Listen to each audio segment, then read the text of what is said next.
alla signora Carmen Santucci per essere intervenuta il 17 settembre 2015 con tempestività, coraggio e responsabilità nell'aiutare due persone ad allontanarsi da un edificio in cui era divampato un incendio con straordinario senso civico.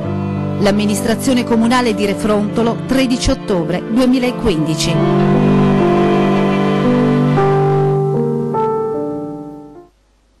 Telespettatori, ben ritrovati a Storie di Famiglia. Era il 13 ottobre del 2015, un mese prima, un pomeriggio, il 17 settembre del 2015, a Pieve di Soligo, nel Trevigiano, tutti stavano guardando verso questo condominio, un condominio che stava andando a fuoco.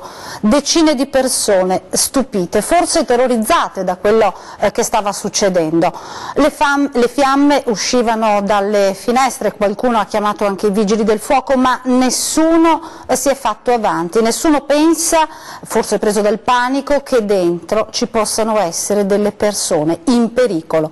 Nessuno tranne Carmen Santucci, questa donna di 35 anni di Refrontolo che non ci ha pensato due volte, ha scavalcato la ringhiera del giardino di questo condominio e si è buttata in mezzo al fumo, in mezzo alle fiamme, e ha salvato due vite umane. Un gesto valoroso che è stato anche riconosciuto attraverso questo encomio che le è stato dato il 13 ottobre da due comunità, quella di Refrontolo e quella di Pieve di Soligo. Un gesto che vogliamo raccontare questa sera a Storie di Famiglia proprio con Carmen Santucci, questo eroe dei nostri tempi. Buonasera Carmen. Buonasera. Che cosa è successo, Carmen? Posso darti del tuo intanto? Quel pomeriggio del 17 settembre a Pieve di Soligo. Mi trovavo in macelleria lì a Pieve e sentivo delle voci fuori, dicevano che c'era del fumo che usciva da una casa, e quindi sono uscita e vedevo appunto che ce n'era davvero tanto e iniziavano anche a divampare le fiamme. Qualcuno ha detto c'è una donna dentro, e a quel punto io ho detto facciamo qualcosa. Nessuno però si faceva avanti, hanno chiamato i vigili del fuoco, l'ambulanza, però più di quello non si faceva. A quel punto, quando ho visto che nessuno faceva niente, ho scavalcato la ringhiera e mi sono affacciata sulla finestra, ho scostato la tenda e ho visto una donna che dormiva. Ho chiamato una decina di volte per svegliarla, ma non si svegliava.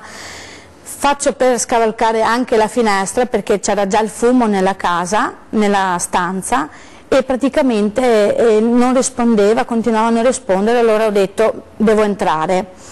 Fatalità, l'ultimo richiamo si è svegliata, allora gli ho detto vieni fuori, e la stavo facendo uscire dalla finestra perché davanti c'erano le fiamme. Qualcuno però ha urlato no, non da lì. Allora lei si è impanicata e allora ho fatto il giro della casa, sono entrata, avevo i calcinacci che cadevano dal soffitto, le fiamme e tutto quanto, e sono andata a prenderla dentro e l'ho portata fuori. Lei si bloccava, ma sono riuscita a trascinarla e uscire. L'ho portata distante e di fondo si sentiva tipo un sibilo come della bombola che sta per esplodere. A quel punto mi dicono forse al terzo piano c'è un bambino. Allora ho portato distante la donna, sono entrata di nuovo al terzo piano, fatalità, ci siamo incrociati col bambino che ho preso per mano e l'ho portato fuori, era sì un ragazzino insomma, e è andata bene.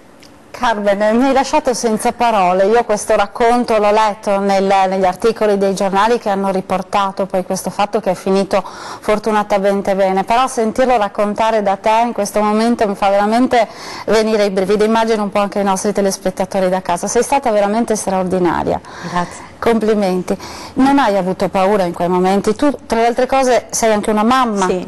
Hai una mamma, hai una bambina. Sì. Anouk, che salutiamo, la bambina di 8 anni, che stai portando avanti da sola, tra le altre cose. Non hai pensato in quel momento che poteva essere pericoloso per la tua salute? Sì, l'ho pensato, però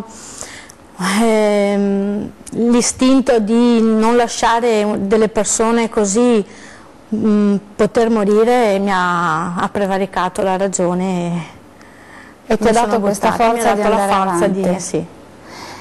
Dal tuo racconto mi veniva spontaneo pensare, possibile che non ci fosse nessuno che in quel momento ti avesse dato una mano a cercare queste persone, cioè tu ti sei fatta avanti, hai scavalcato questa ringhiera, sei entrata al primo piano, hai svegliato questa donna, e sentivi il sibilo del gas e quindi poteva da un momento all'altro succedere veramente qualcosa di tanto grave, e tutti rimanevano lì a guardare. Si allontanavano e spostavano le macchine e dicevano via via che sta per esplodere tutto.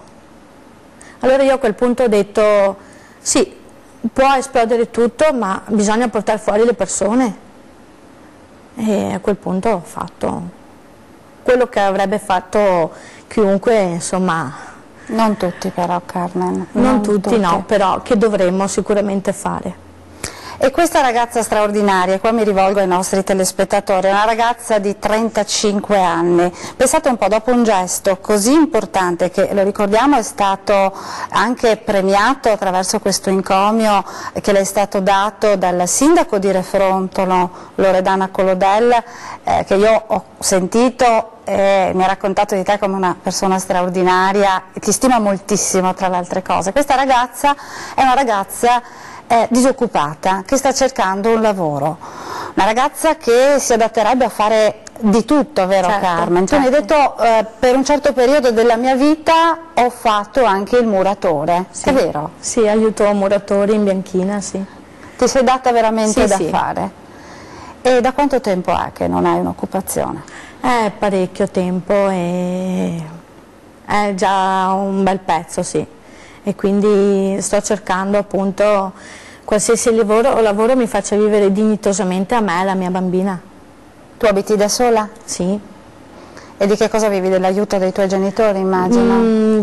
Qualcosa, no, non è che possono molto aiutarmi, però qualche cosina magari qui e lì riesco a trovare, raramente, ma cerco di sopravvivere, ecco.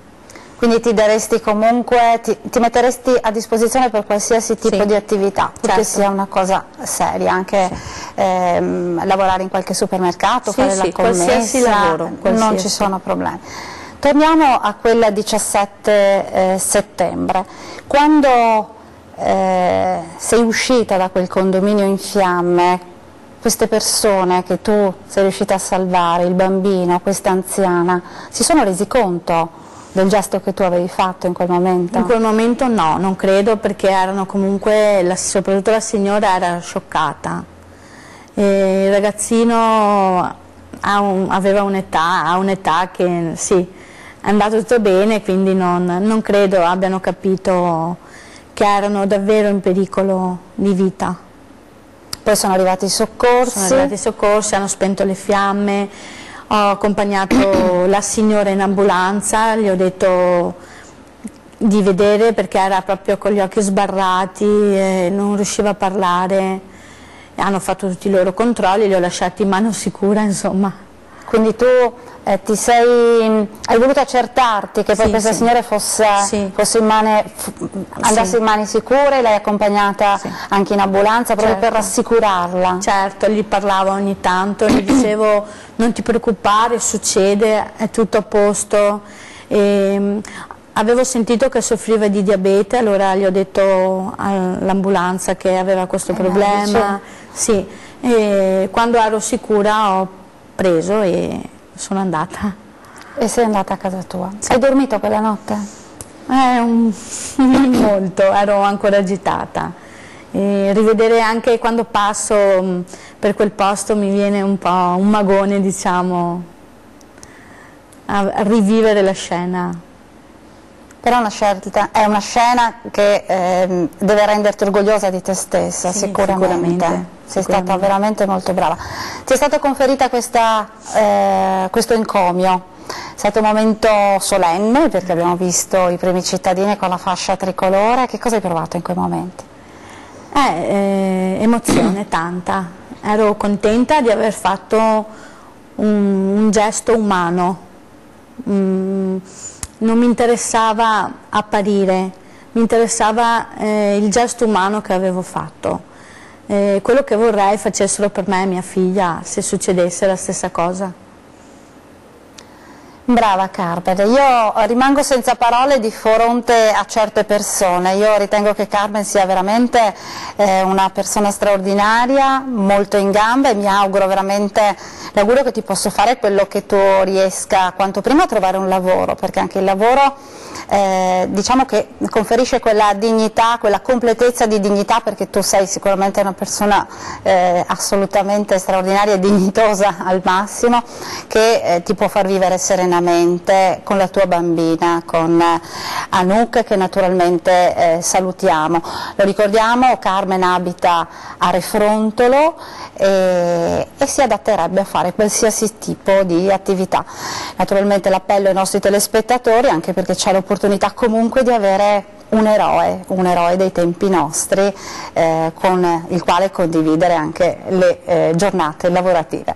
Carmen, un saluto a te, l'augurio più sincero di una serena vita. Noi ci fermiamo per una breve pausa di pubblicità e poi parleremo dell'importanza del primo soccorso anche in casi particolari come quello che ci ha raccontato poco fa Carmen. A tra poco.